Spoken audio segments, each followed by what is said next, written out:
ahead and get this rolling. Um, Hope y'all are doing okay. Hope y'all had a good weekend. Um, well, they took all my phones. I don't know where they did them. I went and stole one of theirs. So we're gonna use it to get my money's worth.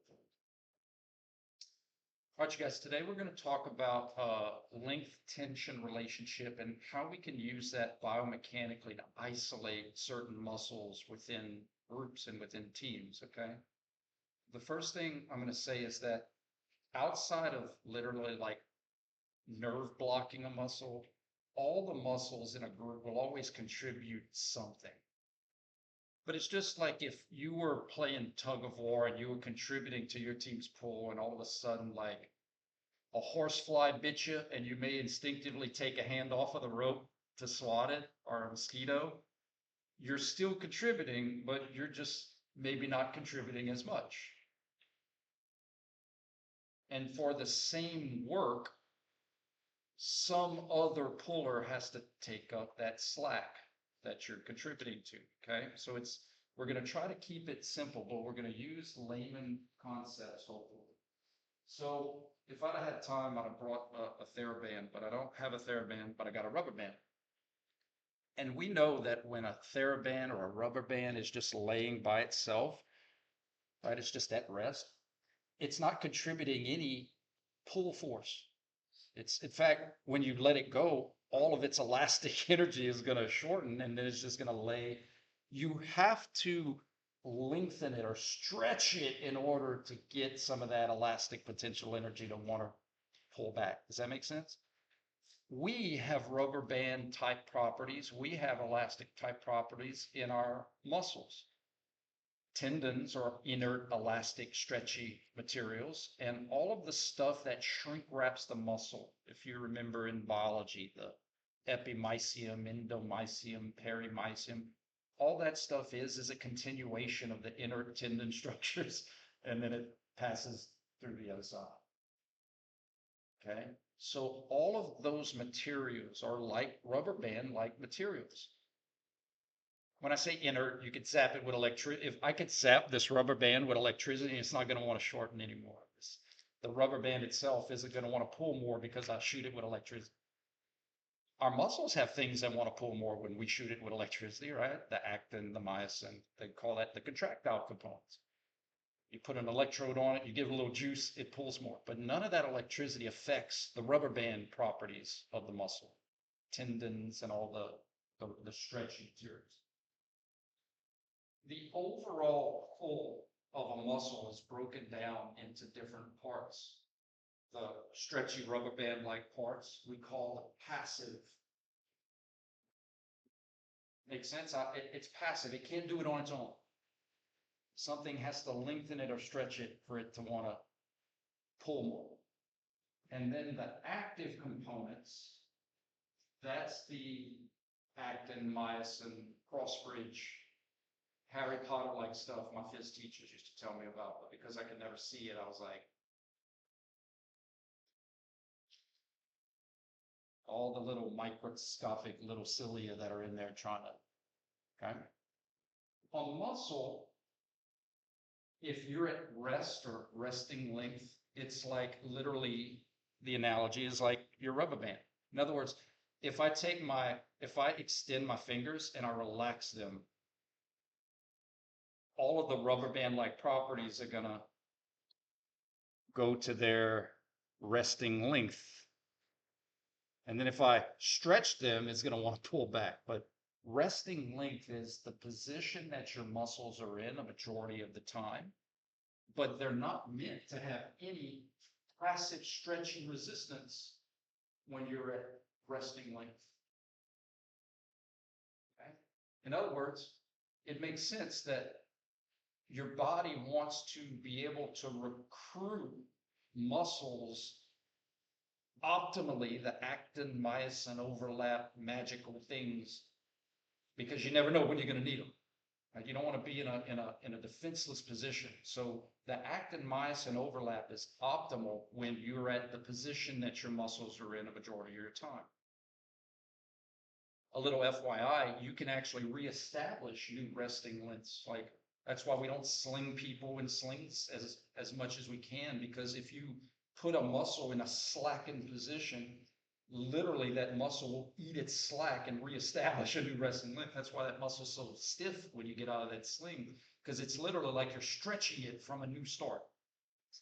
If that makes any kind of sense.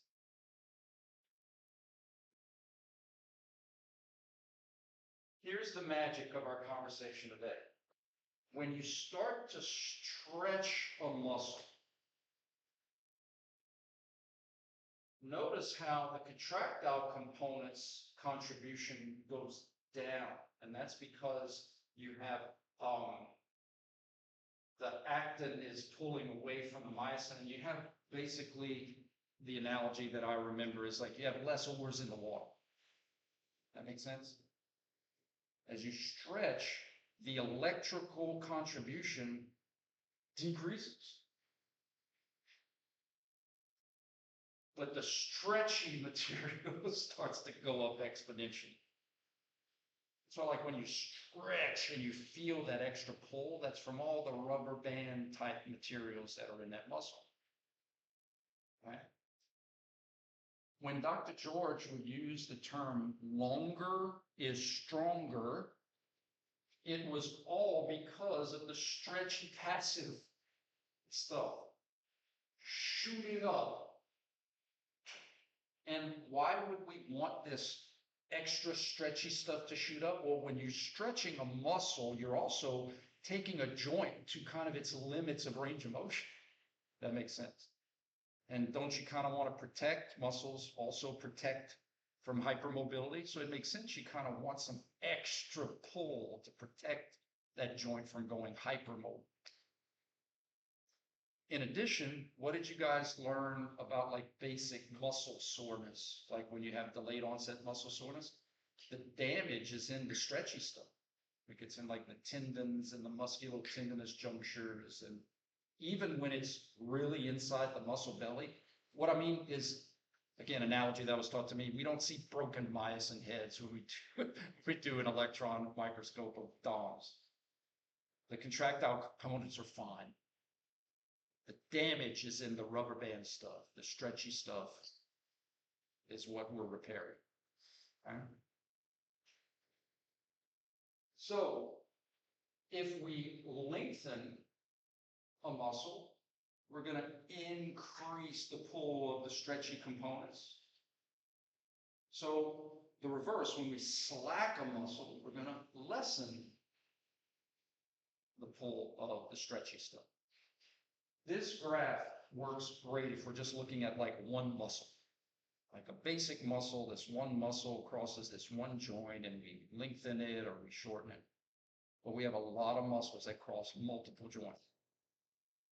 So it's almost like we can shift this scale from two different ends. We can shorten or lengthen it proximally, but there's some muscles where we can shorten or lengthen it distally. And that's what we're going to talk about today. Right?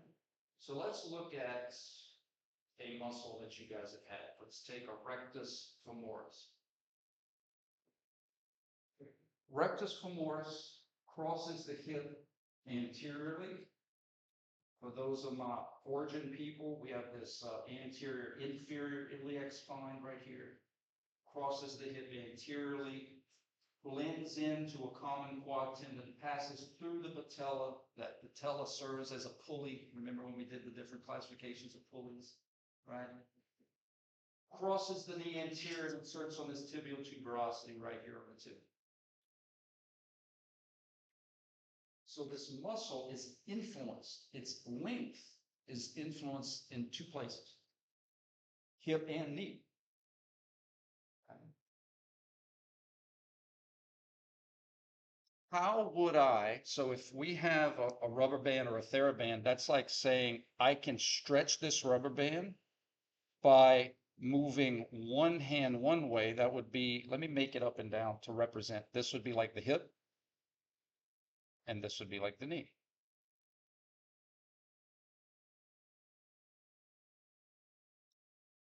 How many of you have ever, I'm going to assume yes, but I also don't want to assume.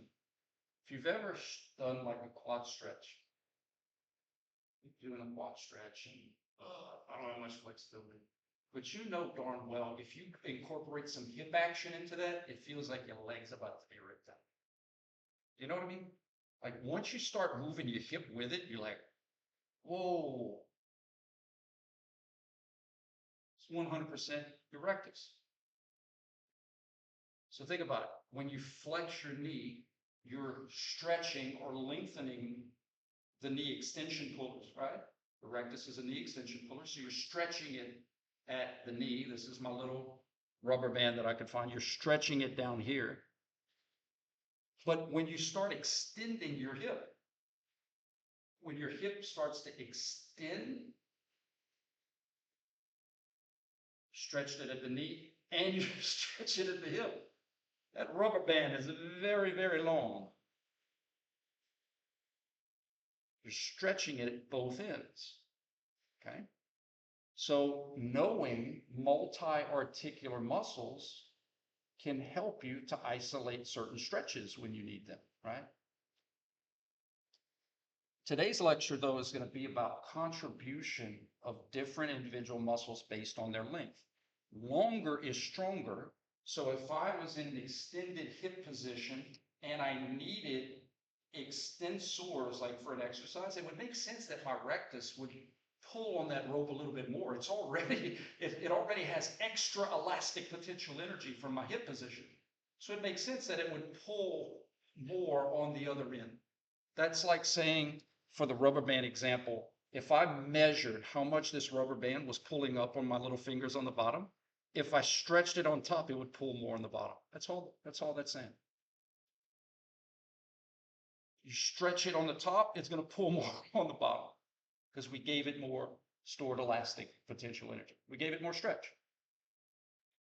So if we can see that if I stretch it on both ends, it's going to want to pull more, then the opposite should be true in our heads too. If I slack it or shorten it on one end, it's going to want to contribute less. So if I wanted to work,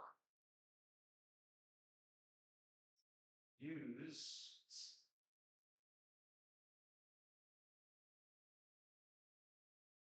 give me for the words that I use. You know, I love the extension here. Oh, you put five.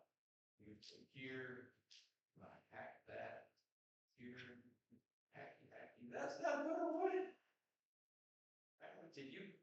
You want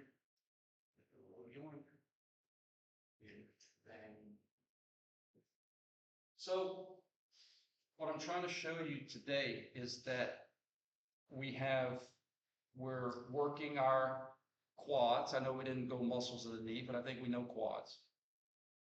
And 3 of the 4 quad muscles don't cross the hip. They just work at the knee.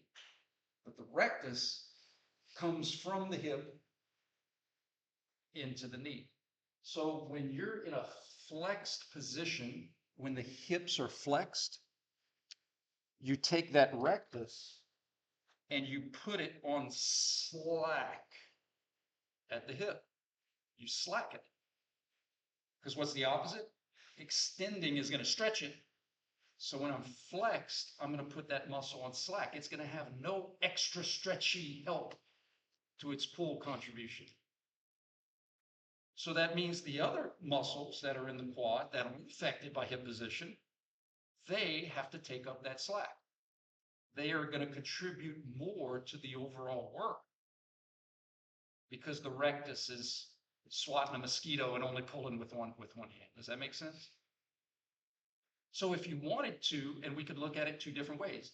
If you wanted to isolate or increase the contribution of the rectus as a knee extensor, I want to get out of a flexed position and I want to be put in an extended position. Whether that's a prone position where your hips could be more in anatomical or more extended and then work your quads that way. or a TheraBand exercise where your hip is extended, manual muscle resistance, but your hip is extended, you can increase the contribution of the rectus because now it has more stored elastic. And by doing so for the same work, you lessen the contribution of those other muscles. Again, I'm not saying they shut off. I'm not saying they don't do nothing. But it's almost kind of like this. If, let's say you're looking at a team total in a box score and they all contribute to the overall points for a game, let's say basketball. If your team wins by 1 point and I have somebody on my team that scored 1 bucket, that was the difference. So all I'm saying is that you have certain muscles that are superstars, but we can put them in certain positions where maybe they don't score their average for the night. Maybe instead of averaging 25 a game, maybe they do 21, maybe they do 20. And someone else has to score a little bit. That's all I'm trying to teach you guys here, okay? So the rectus is one of our biarticular muscles. It's going to be affected by its position at both the hip and the knee. So if you wanted to stretch that muscle optimally, you need to know its function at the hip and the knee. It's a hip flexor. We want to make sure we extend the hip, but it's also a knee extensor. So if we're really trying to isolate that muscle, we want to flex the knee. Make sense? Now, again, I'm not telling you every time you stretch it, you got to do those things. Like there may be parts in the rehab where it's not advocated to literally make it feel like you're ripping the leg out of the socket. I'm not saying that at all. It's understanding that that muscle is going to be affected by hip and knee position. And so if we're trying to stretch it optimally, we need to affect both joints, okay?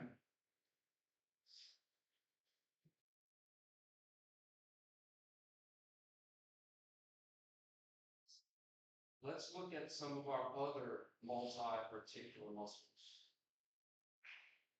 Our sartorius is a multi-articular muscle. Sartorius.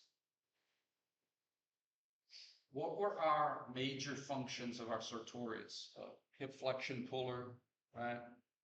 I think I put it in the descriptor. I think that's why I did the whole other functions, the knee functions. So like sartorius is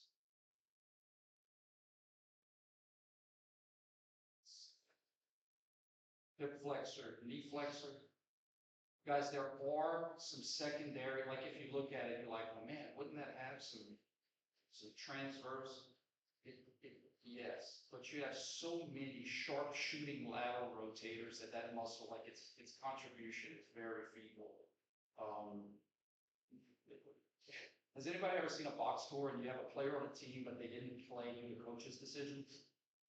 Take a look at that. But look how cool. Let's look at sartorius. Sartorius, hip flexor and knee flexor. You may not see its knee flexion pull here because, again, this is a very limited two-dimensional picture for a three-dimensional concept. But as it runs, it crosses the knee in the back. Trust me. When we look at the knee muscles, I'm going to show you the lateral. This muscle, in the old days, they don't do it so much now, but it used to be called the tailor's muscle. Tailors are words for people who sew, like tailors. And this muscle would be put in a sling as people would sew for hours and hours and they'd cross their legs.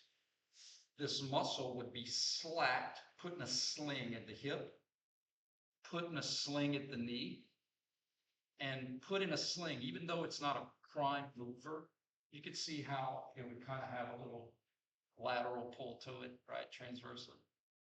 So again, these sewers, these tailors would have this muscle in a triple slack sling position. And then when they would get up for the day, that muscle would be really, really, really tight because it was eating itself in series to try to. Here's an analogy. Has anybody ever had it's not the same thing as sleep paralysis, but you're sleeping and you lose feeling in an appendage and you just kind of have to touch something to make that feeling come back, right? Like, okay, I got my sensation there. Like, so it's the same with a muscle. You have certain proprioceptors, you have certain feedback loops. And then when you slack or shorten a muscle, you lose some of that feedback. And your muscle's like, all right, it's been an hour, it's been a while, I'm not getting the same feedback. So I'm literally going to start eating myself up in series so that I can get my resting tension back so that I can know where I'm at. Again, that's why we don't sling. We didn't know any better back in the day. But when you sling and you stay in a constant flexed position, all those flexion pullers are loose and on slack, and your body doesn't like that. So it's literally going to eat itself up in series to reestablish a resting length, a resting tone, a resting pull. Okay? So our second muscle that I'm going to hold you accountable for length tension are sartorius, hip flexor, knee flexor.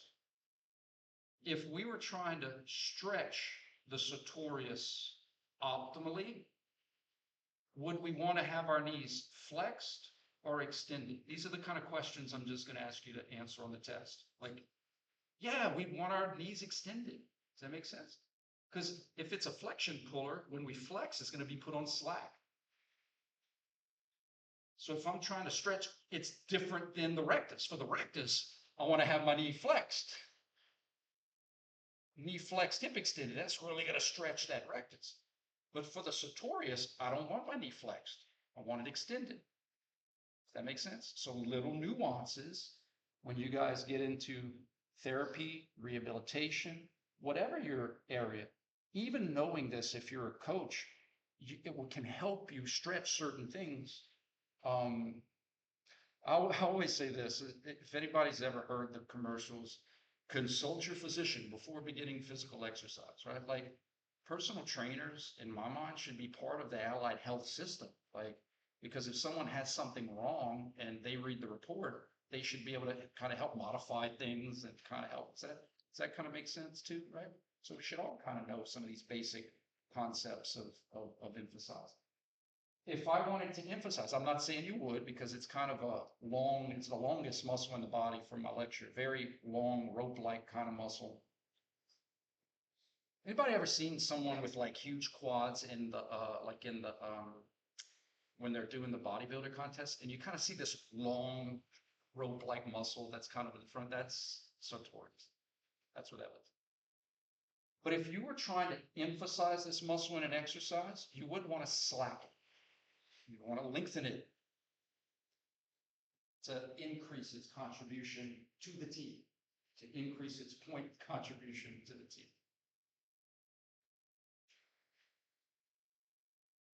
Think of it like this. Maybe this analogy will work. When you slack a muscle at either end, it's like tying a hand behind their back and you're asking them to play basketball. So by lengthening it at the ends, you kind of have more efficient play and you can score more, contribute more.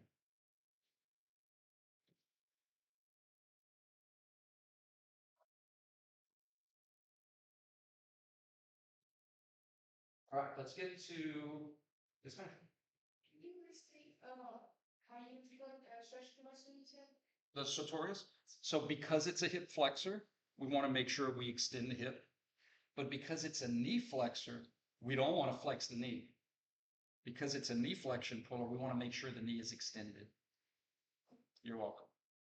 And so that's different than rectus, right? Rectus, we want to make sure the knee is flexed, but that's because it's a knee extension pull. So I'm hoping that all of this verbiage that I've been preaching at you about flexion puller, extension puller, hopefully now it makes more sense, because if something's an extension puller, I need to flex the knee. If something's a hip extensor and I'm trying to stretch it, I need to make sure I flex the hip. So having the direction of pull for these muscles in our heads helps us to know how to position things when it comes time. I guess you can memorize it all. That's cool. But like if I said, how would you stretch a rectus?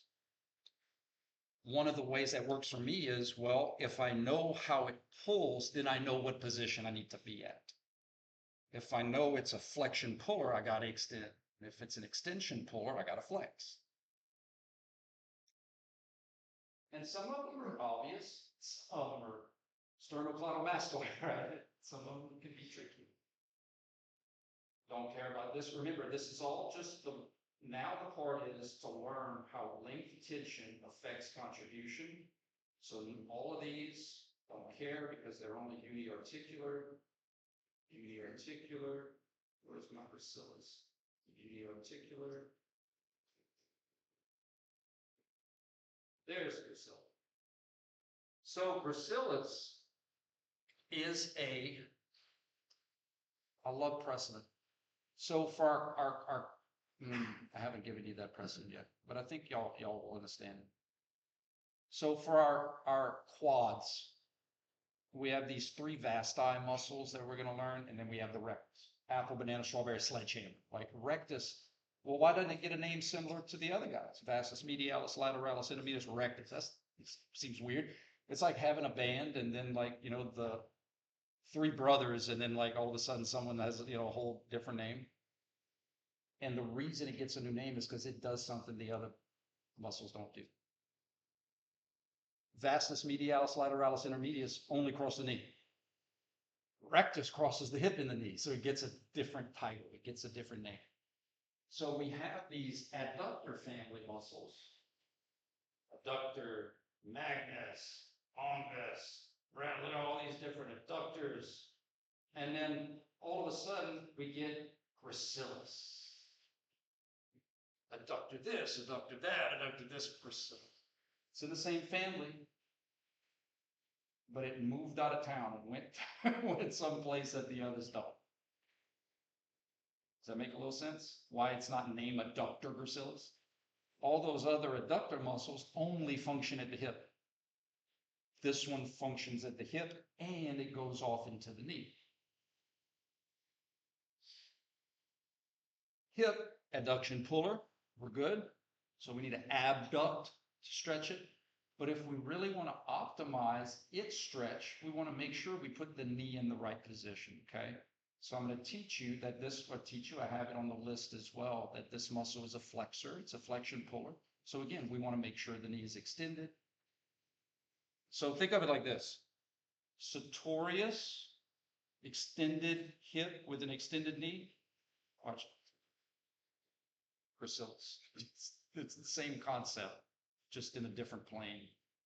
Instead of extended hip with extended knee, it's abducted hip with extended knee. Because as soon as I flex the knee, it puts that muscle in slack. It's not going to be as taut. It's not going to be as tight. It's taking the TheraBand and saying as soon as I slack it on one end, it's not going to pull as much on the other. That's all we're doing. Some muscles only get stretched or influenced by one hand. But the muscles we're talking about today get stretched and influenced by both hands. Up, down, top, bottom.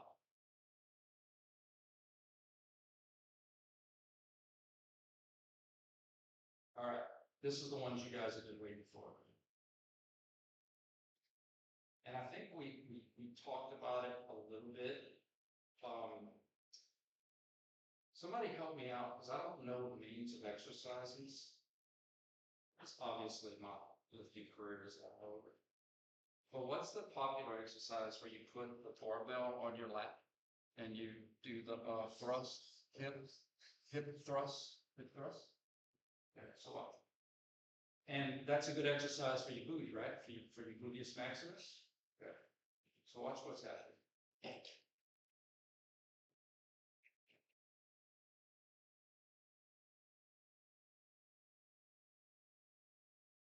Fixed. Perfect. This is awesome.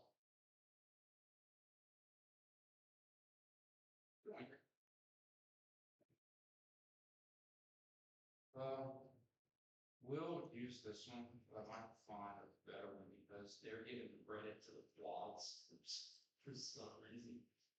No, they have it in the back. Okay, thank goodness. All right, I see what it is. Awesome. Okay, so all I'm trying to do with these lessons is to explain that we are working the hip extensors in this exercise. Gravity's trying to flex my hips. I'd be using the hip extensors. But we know that we have four main hip extensors in that group, right? We have our three hamstrings, semimembranosus, semitendinosus, biceps femoris long head that cross the hip posteriorly. We got our big gluteus maximus. All I'm trying to do with this lesson or these little lessons of attention is to explain why this exercise would really target your gluteus maximus more than others, because your hamstrings are not just hip extensors, they're knee flexors.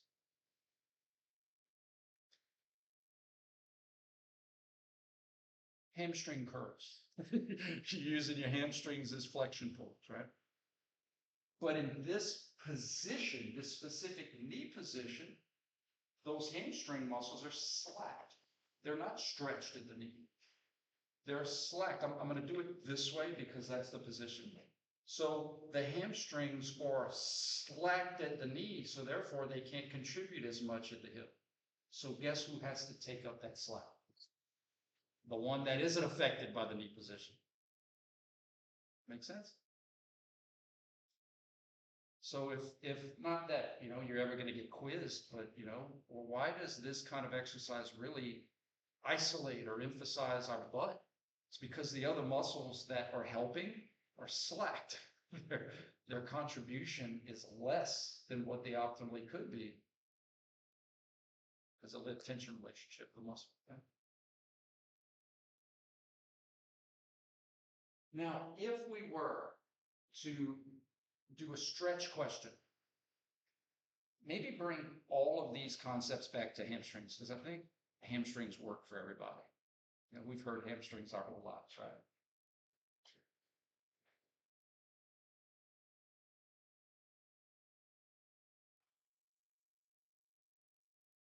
How many of you have done a sit and reach test? How many of you don't register on a sit and reach test? I'm not proud to say it. I don't register. Like I can't even get far enough to give a score. Like I owe inches. That's how tight my hamstrings are.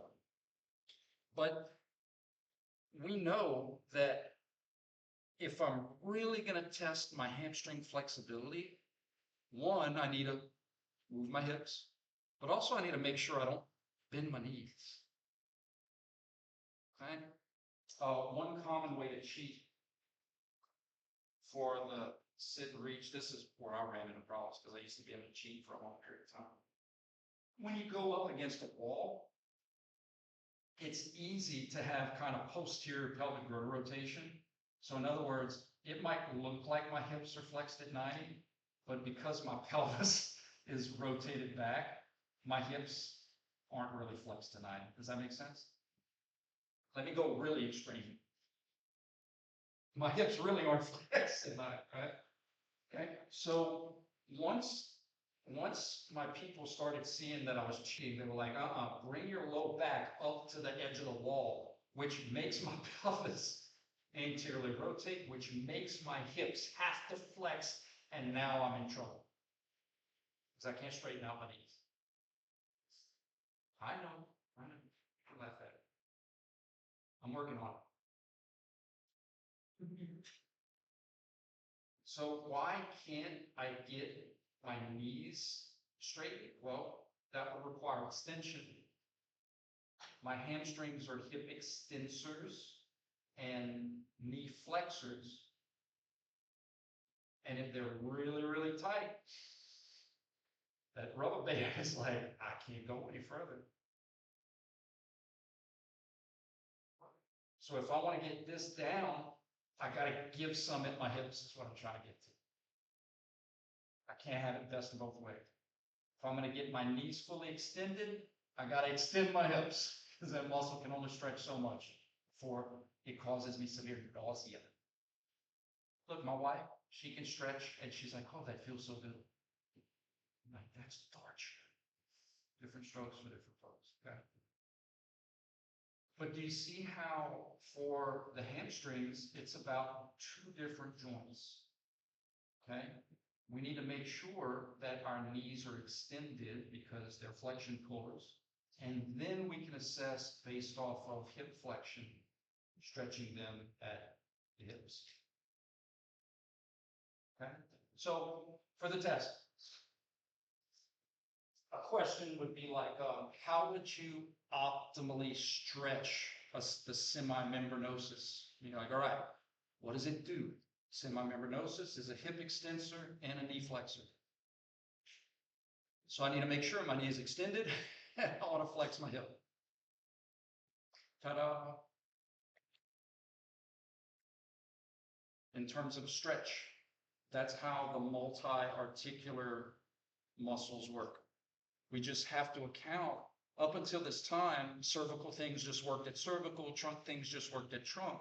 And now I'm showing you that we can have muscles that work at different joints. So we have to take in both of those into account when we're looking at the overall length of that muscle.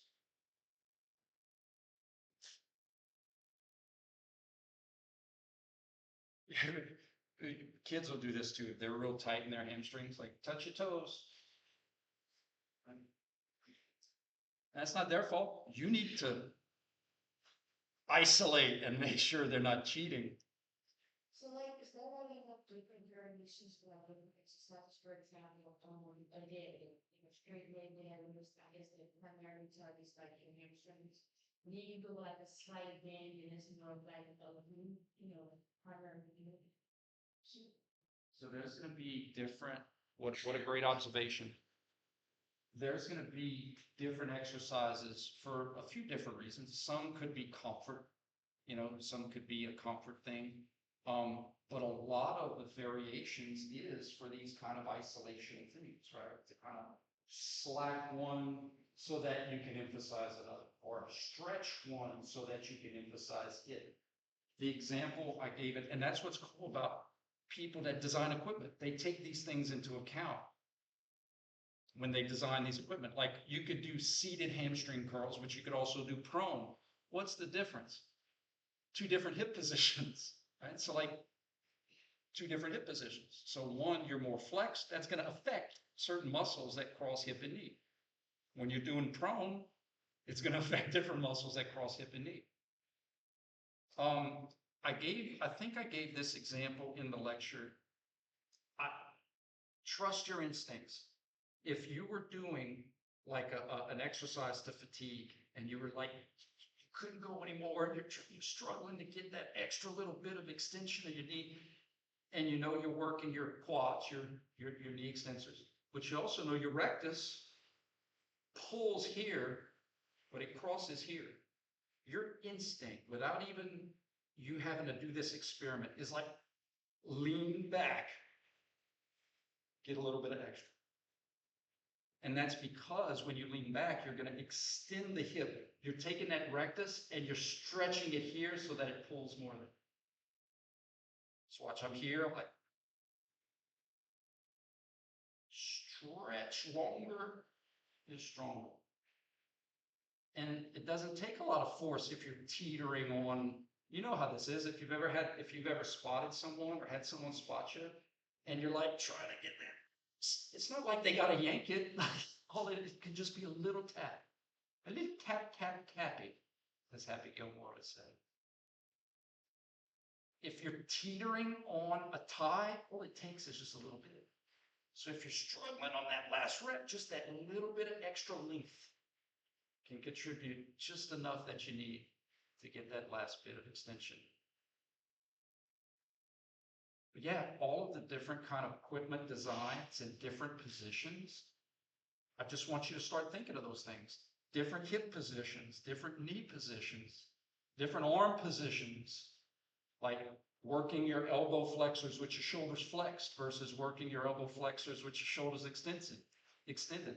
That all affects muscles that cross multiple joints.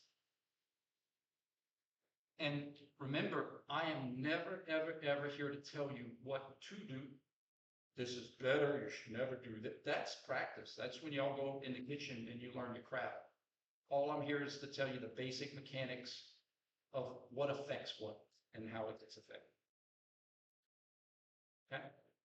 So, how would we optimally stretch hamstrings? Semimembranosus, tendinosis, biceps femoris, long head. We want to make sure those knees are extended and those hips are flexed. And I think you know this. Like if you're like me and stretching hurts, like you feel it, you're like, oh my God, that's nauseating. I don't have to move my hips. All I got to do is flex my knees and the pain goes away. Because I immediately remove that tension, put it on slack. That's why that happens. Pain, pain, pain, discomfort immediately goes away. But you guys need to look for that. Like you may be working with a client and they may have a little bit of bend. Maybe you don't want that slack. Maybe you're trying to, got to keep it here, right? So just being able to know how these things affect those other things can be important to you as an artist. Your art is going to be working with people. So there's the semimembranosus, tendinosis, and the biceps femoris. Now, I keep saying long head, so the short head doesn't cross into the hip. So that's why I keep emphasizing at the hip, long head, long head, long head. Bicep, two-headed, cephalic, two-headed muscle. Both cross the knee. It's like biceps break out, but the two heads split off and do kind of different things at the shoulder when we get there. But this has zero function at the hip. I think that's kind of obvious. So I can't say that biceps femoris is a hip extensor when this head's like, when you were close to that. Make sense? So only the head that goes up in there, the long head, it's up there. So that's the one week. It's like having a twin and you don't get credit for each other's accomplishments, right? So they both function at the knee. That's awesome. But one went off and moved to another town and the other stayed local. So that's why I keep saying long head, long head, long head, long head. Biceps.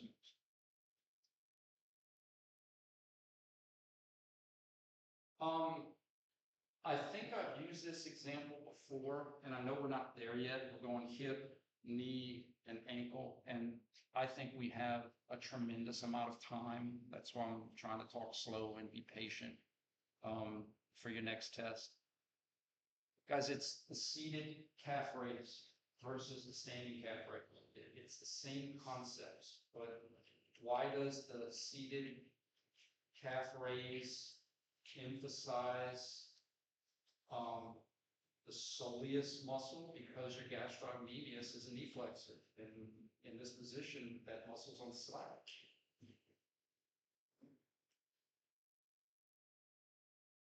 So you're still working plantar flexors, but because in this design your knees are flexed, one of my big plantar flexors is on slack, and so it's not going to pull as much here.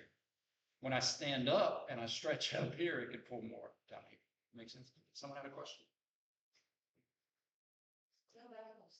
Please. I did last week. Calf raises. I've never did. What'd you do? But calves went like this and knee. Cool. It's like Cool. more than Yeah, I can explain that. No problem. So muscles, so the question was, in an aerobics class, they were doing calf raises, but you were in a new position, a new start position. They started here and they did these. So muscles adapt physiologically as a function of their angles as well. You get about 5-degree window. So in other words, normally your ankles are in anatomical position when you start a calf exercise. You were dorsiflexed. You were in a whole new position.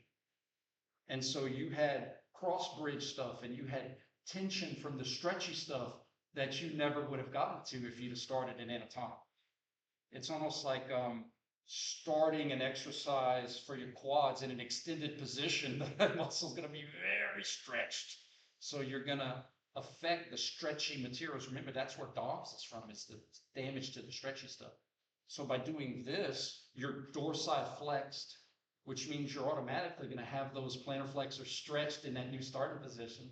So you're starting in a new stretched position and then doing the concentric and then the eccentric work to and from. So you're putting those muscles in a lengthened position to start, which makes sense that you're going to have more delayed onset muscle soreness because those muscles are more vulnerable when they're stretched. Think of it like this, a rope. So you ever seen like a rope and they have frays? You know, rope kind of has frays to it. A rope only snaps when it's being pulled apart. Like a fray in a rope. You're never going to see a rubber band pop when it's shortening. You're only going to see a rubber band snap when it's being lengthened. So by being in that dorsiflex position, you're taking your rope and you're stretching it to begin with. That starting position is now in a frayed position, and you're working off of starting in an extended lengthening stretch position. That's really cool. The illusion is that your foot is still parallel with the ground, but your ankle's not, and you're dorsiflexed when you hear. Make sense? That's cool. Very cool. You're welcome. That's good stuff. Really, really good stuff. Does everybody understand the purpose of the lecture today? Length tension relationships. So for the test, you're still going to have to know functions of all these different muscles, but certain muscles that I went over in class, it's how do we stretch it at both ends? What would we need to do at both ends? And can we increase its contribution to the team, or how can we lessen its contribution to the team based on those length tension relationships? If we want to increase its contribution, we want to stretch it. And if we want to lessen its contribution, we want to slack it. There's a reason they call it being a slacker. Make sense? Cool? All right, you guys. Y'all have a good day.